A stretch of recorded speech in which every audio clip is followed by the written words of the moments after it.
Hi. So I'm not a woodworker, and I just bought this table saw, so I'm going to unbox this table saw, and I thought it might be interesting for other noobs like me to maybe see from the perspective of someone new, just kind of the first impressions of it. So let me just give you some quick background. If you're a regular subscriber, obviously this is not a sewing video, and my apologies for that. If you don't have any interest in this, then I'll see you in a future video because I'll be back to sewing soon. If you are not a subscriber and have never watched any of my videos, I'm mostly known for doing sewing stuff, sewing machine reviews, and sewing projects. And if you are not into that, you should check out some of my videos on that stuff. You might find it more interesting than you thought. But as part of my work and some other hobbies, I occasionally have to cut pieces of wood. A friend gave me this Ryobi contractor job site saw some time ago. It's been fine for really simple stuff, but it's missing a lot of the safety equipment, and I'm scared of table saws to begin with. So I got to the point where the things I wanted to do with this, I just didn't want to do on that saw. Primarily, I'm about to make a bunch of French cleats to clean this mess up behind me and store stuff on the wall. So I have a little bit of experience using table saws and other, woodworking power tools, but I don't, have a planer or a router, or I don't know how to make cabinets and stuff like that. I'm very rudimentary level worker here. So I'm gonna open up the saw, set it up, and hopefully this will give you an idea if you're new to this. If you're equally ignorant and thinking about buying one of these and worried about, is it going to be difficult to set up? Are you going to be able to figure it out or whatever? Maybe this will give you an idea of what to expect. Before purchasing this particular saw, looking around for this kind of category of saw, I don't need a giant cabinet saw for $1,000 or whatever. And all the reviews that I could find on YouTube were very favorable. I'll post a link to the couple that I watched that were helpful to me, so you can check those out if you're interested. All right, let's open it up.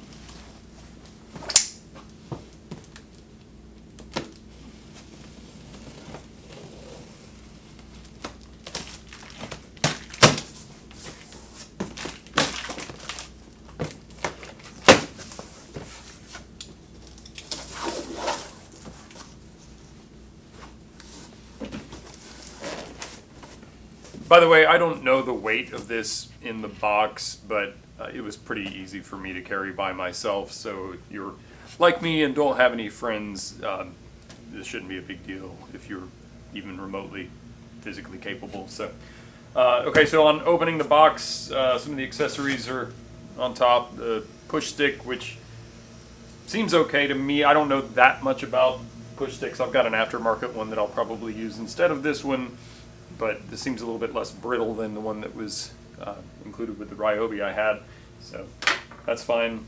There's a manual, which I probably should read and probably won't, but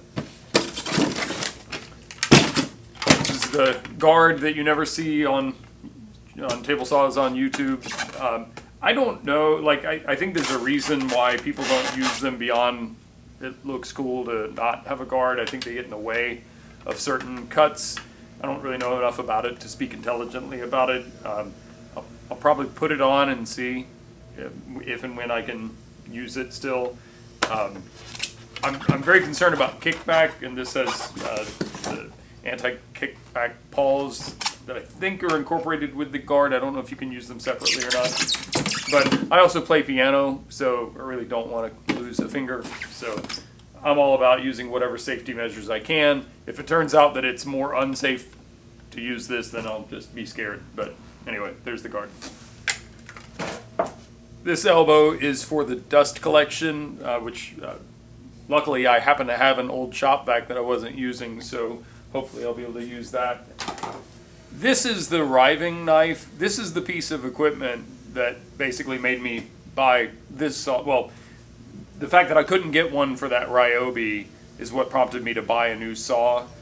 As I understand it, and again, I'm not an expert here, but as I understand it, the riving knife is probably the most critical piece of safety gear in terms of preventing kickback. It goes behind the blade and prevents the cut pieces of wood from pinching together under pressure and then binding on the blade and kicking back. This gives it something to pinch against that's wider than the blade. At least that's how I understand it to work.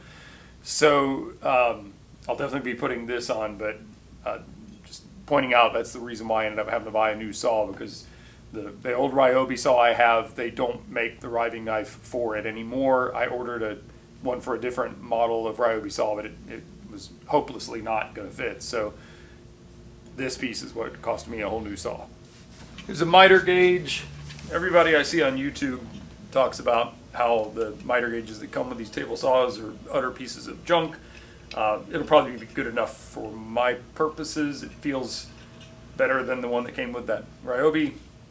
By the way, I'm not trying to speak ill of Ryobi. Their saws might be fantastic. The one I have is just old and neglected, and I don't know how well it represents what's currently available from them. So this is not a dig on Ryobi. But anyway, this seems nice enough. So,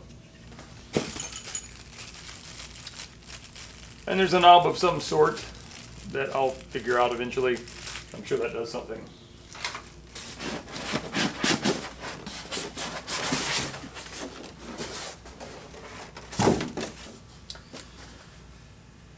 Huh.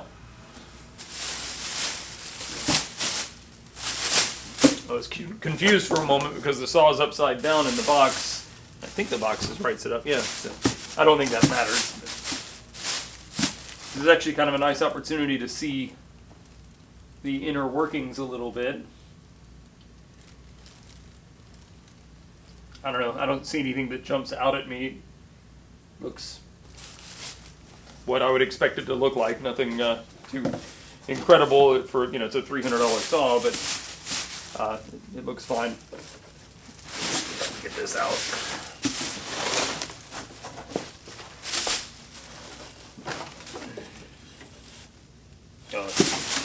This way.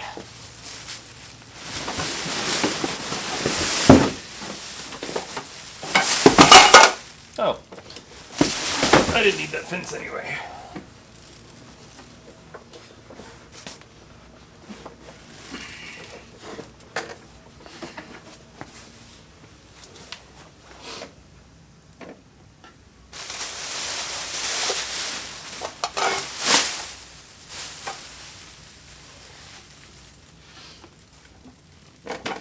Inside the box are these plastic corners. I'm going to hang on to them.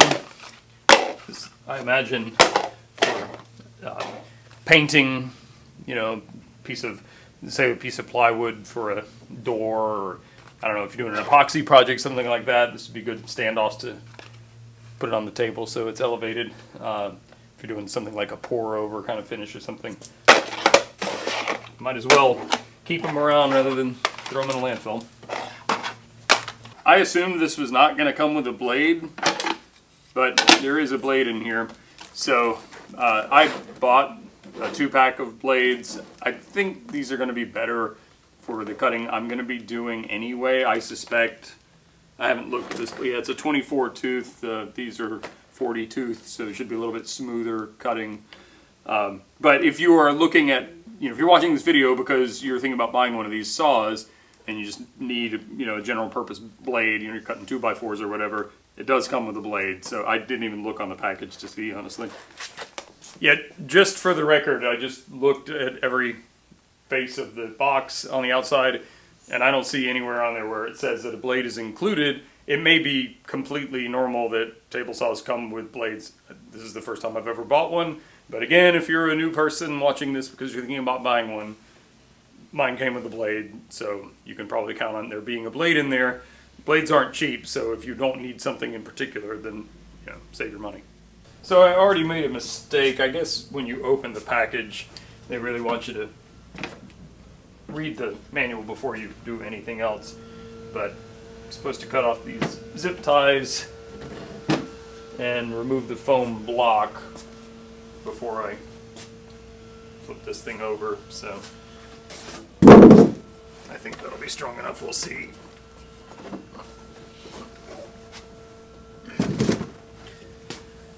Yeah, so I guess I gotta pop these off.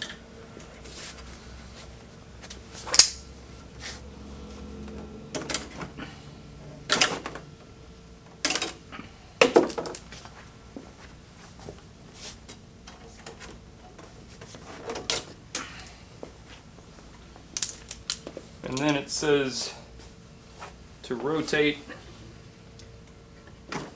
the motor or the blade just 45 degrees and pull this block out.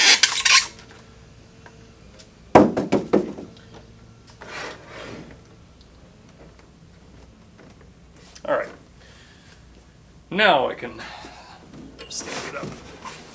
And I guess this is probably a good time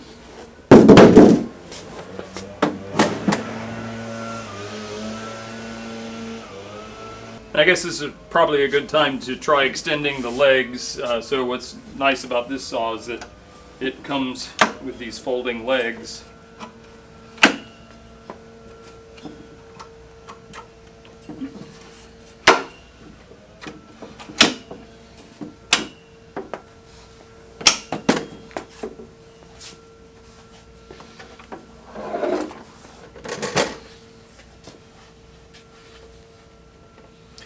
Yeah, that actually feels more stable than the non-folding legs on my older Ryobi, so that's kind of nice. It had been my intention with the old Ryobi that I had to build a workbench that I could permanently mount the saw in, so that it would be more stable. I think I might not do. I may make a bench that I can set this in when the legs are folded, but I do like the folding legs, and that, you know, if I wanted to take this to my house to do a project, it would be really easy to fold it up, throw it in the, even my Mini Cooper I could put it in, and it is actually quite stable, relatively speaking. So I'm sure it pales in comparison to like a cabinet saw, but yeah, that's actually pretty nice. So, all right. I gotta get back to reading the manual before I screw something else up.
So this is kind of humorous.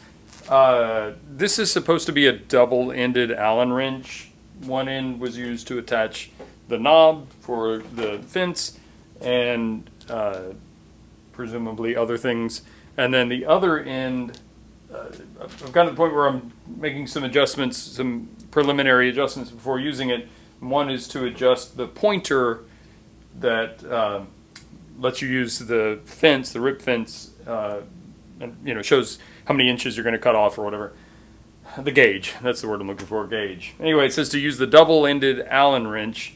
The Allen bolt that you need to loosen to adjust the pointer is a smaller size than this end, but this end is a Phillips screwdriver. So I've got Allen wrenches, obviously, but thought that was kind of funny.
Okay, I've made a few cuts with the saw, and I'm generally quite happy with it. I was trying to get set up to do the miter cuts.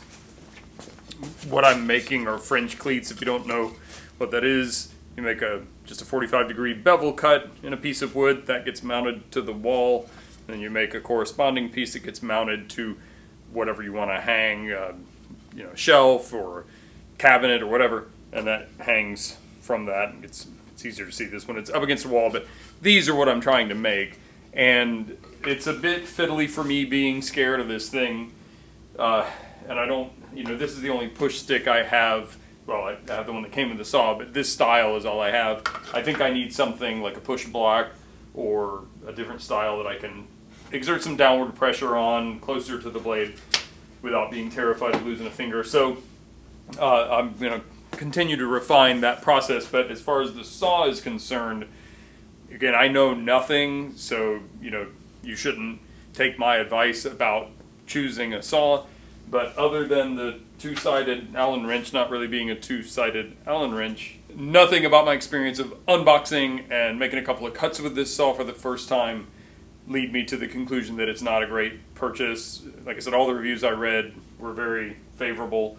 So yeah, it seems to be really nicely put together. The instruction manual is actually really good, very well written. The English is good. I didn't find a lot of terrible mistakes that can make things confusing to read. So yeah, I'm so far very, very happy with it. So if you're a noob and you want to know how hard it's going to be to get it out of the box, set it up, and use it, I think it was pretty easy. I'm pretty mechanically inclined, and I have a lot of experience just working with machinery of various different kinds, so that probably gave me an advantage compared to somebody who's just not done anything. So having some competence with tools, knowing how to see if something is square and stuff is helpful. If you're not sure about that, maybe find somebody to help you if you can. But the instructions helped a lot. There's plenty of stuff on YouTube besides people like me who don't know what they're talking about. So, I wouldn't be too afraid of it. But so far, I'm really happy with it. I hope that something about this is helpful to you. If you just are in love with me as a person, but you aren't into sewing, then definitely check out some of the sewing stuff, and maybe you'll find that you'll like it. I might do an occasional other project. I call myself the Jason of all trades because I do a lot of stuff, but this channel is mostly about sewing. So anyway, if for some reason you want to, feel free to subscribe, and clicking like is a big help. If you have questions or comments, post in the comment section below. Thanks so much for watching.